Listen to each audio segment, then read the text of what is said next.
पूरी जनता परेशान है कंस के अत्याचारों से। कुछ समय निकलता है, उग्रसेन जी का छोटा भाई देवक और देव की पुत्री देवकी, कंस की चचेरी बहन देवकी। कंस देवकी से अत्यधिक प्रेम करता था और उसे बहुत ज्यादा चाहता था। स्नेह, भाई बहन स्नेह बहुत ज्यादा स्नेह करता था। कुछ समय बाद देवकी की शादी कंफर्म हो जाती है। हिंदी में शादी पक्की हो जाती है। शादी कंफर्म कर दी। कुछ समय बाद देवकी की शादी फिक्स हो जाती है और वो दिन आ ही जाता है। देवकी की शादी यदुवंशी यदुवंशी हुआ भैया यदुवंशी तो वह कृष्ण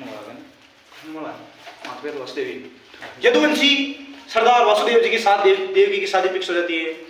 शादी होती है और कंस देवकी को बोलता है, देवकी तू मेरी सबसे प्यारी बहन है, सबसे लाडली बहन है, तेरे को ससुराल में छोड़ नहीं चलूंगा। मेरे रथ पर मैं तेरा सारथी बनकर वहां छोड़ के आऊंगा। सारथी को थोड़ी बनाओ भाजपा यार ये चीज कंफ्यूज है यार, एक दो जगह शामिल देखिए। हाँ सारथी चलो, हाँ खूब रथ में मुंह चलाओ। खाने से बीच में रुक गए। नरो काउंटर लोगे ना तो डिस्कस करने वाला है डाउट क्लियर कर। अटक तो गया पता डाउट क्लियर हो जाएगा। पूरी तैयारी चल रही है। हाँ, रथ को सजाया जाता है। मम्मी तैयारी चलेगी। देवक द्वारा देवकी को अत्यधिक धन दिया जाता है। तो हटी दे दे। 5-4 गाड़ियां साथ में चलती है और रास्ते में जा रहे थे। देवकी के रथ को कंस चला रहा था, तो रास्ते में आकाशवाणी होती है, आवाज आती है, हे कंस, जिसे तू विदा करके छोड़ने जा रहा है वही तेरा काल है, उसमें तेरा काल निवास करता है। देवकी की 8वीं संतान तेरा वध करेगी। कंस चौंक जाता है, चारों ओर देखता है, कोई नहीं दिखता है और अत्यधिक क्रोधित हो जाता है। उसको देवकी के प्रति कंस अकेले सुन रहे हो, सारी जनता सुन रही है, रथ वाला भी सुन रहे हो और भी रथ तो खुद ही चला रहे थे यार यह चीज कंफर्म होना वो अपन देखिए ठीक है। ना वो ही सुना, वो अकेले छोड़ा जाओ उन्होंने आवाज। तो फिर लोगन पता चल गई तो वो एक बारह अकेले जते जाओ यार, जाओ सुनो लोगन पता चल गई तो बारह पूरी जनता इंतजार करी, बारह सब सुन रहे हो और भी सुन।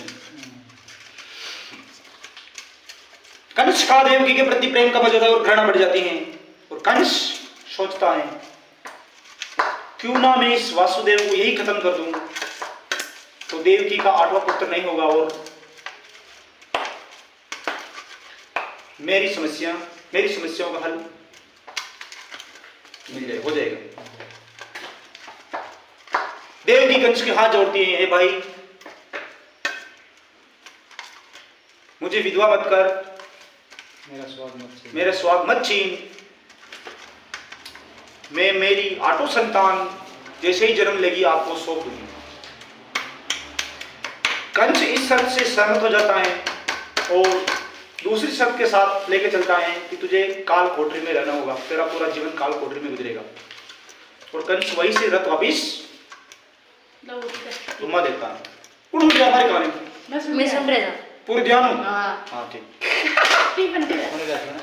हाँ ठीक। आज कोई बंद कर दियो, मन नहीं कहीं बात कर रहे थे अरे ये तो सुन रहे सीरियस हो गया। कौन सुन बात मैं तो सीरियस हो सुना जाता हां मैं ठीक मजाक कर रहा अच्छी एक कहानी याद है जो सीरियस हो गया। हाँ ठीक। अरे देर तो मजाक लगा रही थी कहानी। हां मेरी भी मजाक लग रही थी अब सीरियस आया मुंह बहुत मैंने भी पहले पुराना जमाना में देखा। सर ये मोबाइल भी चल रहा है साथ साथ में थोड़ा मैं बहुत बड़ा ज्ञानी हूँ, ये तो मैं बताऊंगा नहीं हूँ। ठीक हाँ आगे। कंस रथ को वापिस घुमा देता है और देवकी और वसुदेव को काल कोठरी में डाल देता है और पहरेदार नियुक्त कर देता है। 24 घंटे पहरेदार रखो इनकी।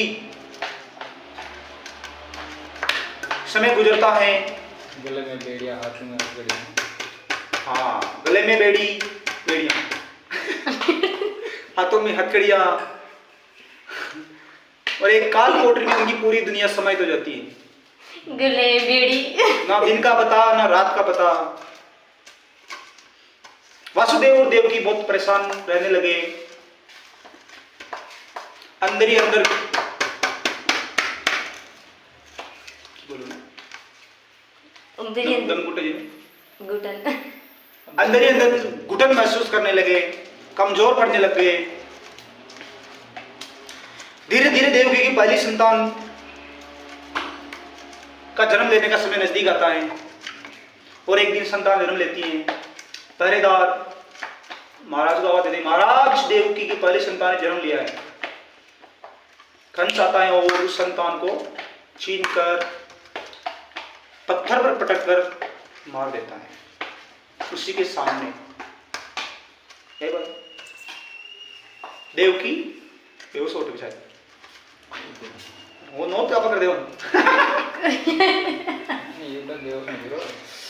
फिर भी वो इसी उम्मीद के साथ में जीवित रहती कि भी हमारी आठवीं संतान। हाँ, इतना कुछ होते हुए भी देवकी और वसुदेव इसी आशा के साथ जीवित हैं कि हमारी आठवीं संतान आएगी और पूरी मथुरा का हमारा सबका उद्धार होगा। धीरे धीरे समय निकलता है। देवकी की दूसरी संतान जन्म लेती है। कंस आता है, छीनता है, पत्थर पर पटक कर मार देता है।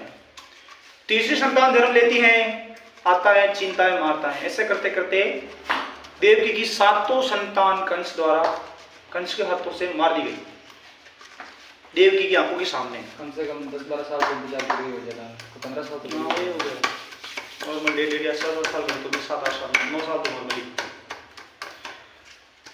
फिर आठवीं संतान की बारी आती है। सबने सुन रखा था देवकी की आठवीं संतान कंस का काल होगी। सबका इंतजार बढ़ रहा था, सबके साथ साथ कंस का भी इंतजार बढ़ रहा था। कंस भी बहुत भयभीत रहता था, कैसी होगी देवकी की आठवीं संतान। वो दिन आता है, देवकी की आठवीं संतान जन्म लेती है और देवकी बेहोश हो जाती है। आठवीं संतान और 8वां अवतार। हाँ, वो अभी क्षुब्ध जोग मिले। आठवीं संतान जन्म लेती है और देवकी बेहोश हो जाती है। उसी समय भगवान विष्णु काल कोठरी के अंदर दर्शन देते हैं और वासुदेव जी को कहते हैं, वासुदेव, मैं मेरा 8वां अवतार देवकी के गर्भ से ले चुका हूं और आप यहां से इस बच्चे को यहां से उठाइए और गोकुल जाकर नंद जी के घर छोड़ाइए। और इसी समय में नंद जी के यहां पर भी बच्चे ने जन्म लिया है, उसको उठाकर आप यहां ले आइए। और विष्णु जी वहां से अंतर ध्यान हो जाते हैं। वासुदेव की अपने आप हथकड़ियां खुल जाती हैं, काल कोठरी के दरवाजे खुल जाते हैं, पहरेदार सब सो जाते हैं। पहरेदार सब सो जाते हैं, सबको एक साथ नींद आ जाती है और वासुदेव जी उसको वो सारा इतना वहां पे बैठे देखा तो इतना सब पड़ जाओ और गेट पर लग जाओ। वासुदेव कृष्ण को उठाकर चल देते हैं, यमुना से गुजरते हैं।